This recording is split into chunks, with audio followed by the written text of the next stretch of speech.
sharing sih. mungkin, ha? Enggak sih, kita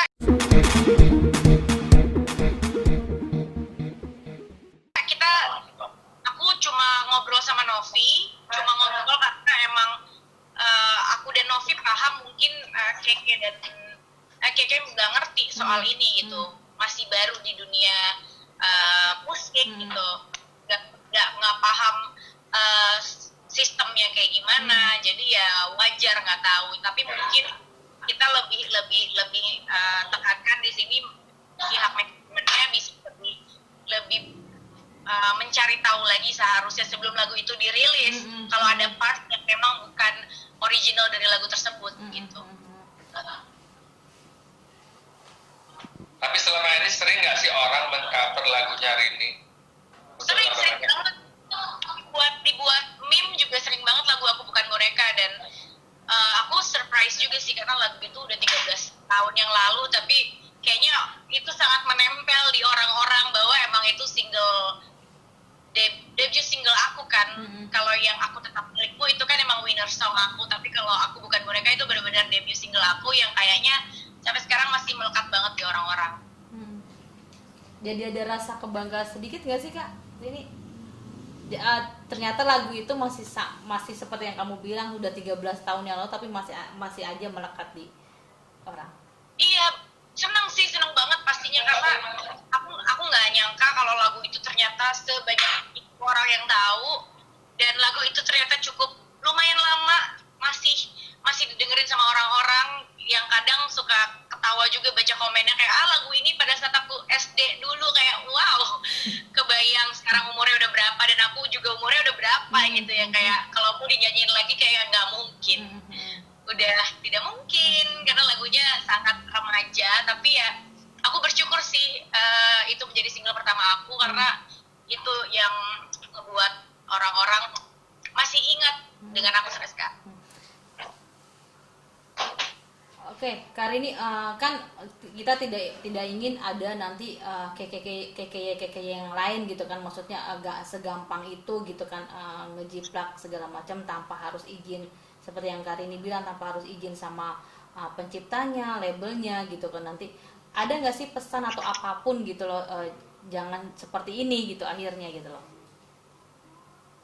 Iya, kalau menurut aku untuk siapapun yang pengen menjadi penyanyi harus dipelajarin dulu sistemnya seperti apa, tentang hak cipta terutama, terus kepemilikan lagunya, tentang bagaimana dan kalau misalnya mau buat lagu sendiri dan tanpa ada lagu yang mirip sama siapapun ya nggak apa-apa, itu berarti memang pure lagu dari yang menciptakan. Tapi kalau misalnya mau mengambil unsur lagu dari part mana yang mungkin jadi favorit kalian, make sure kalau selalu dapat izin. Karena untuk project aku yang bukan solo, kita 2 kali kita 3 kali nge-recycle lagu, Salahnya Potret, terus Ini Kan Cinta ME, dan Terserah Boynya CB. Itu 3-tiganya kita minta untuk kita nyanyiin ulang, kita rilis ulang gitu.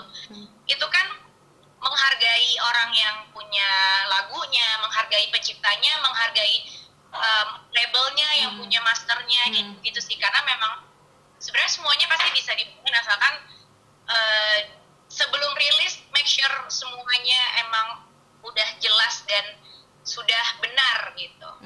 Oke, Karini, kalau misalnya seandainya nih ternyata masalah ini dibawa ke ranah hukum, seperti yang Karini bilang, yang dirugikan adalah penciptanya dan label gitu kan.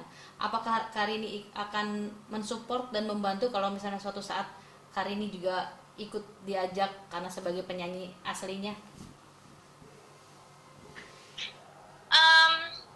Nggak tahu sih ya, maksudnya kalau memang aku dibutuhkan untuk berbicara ya aku akan ikuti sesuai dengan porsi aku pastinya. Tapi semoga juga ini masalahnya nggak sampai ke situ, karena kasihan juga, aku juga mikirin pihak kekenya yang mungkin nggak masalah ini. Kalau bisa ya diomongin secara baik-baik, secara kekeluargaan, gimana bagusnya, gimana enaknya gitu. Jadi nggak perlu nggak usah yang complicated lah gitu. Tapi saat ini sudah ada yang menghubungi Karini? Karena kita tahu 1 jam aja penontonnya sudah hampir 1 juta lebih.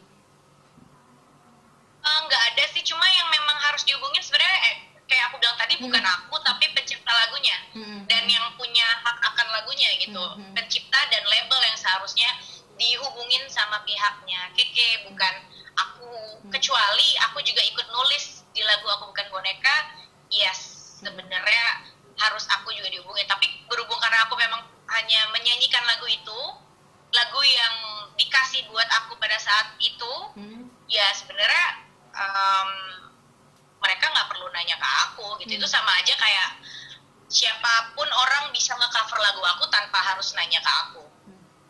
Oke. Mas Edi masih ada tambahan?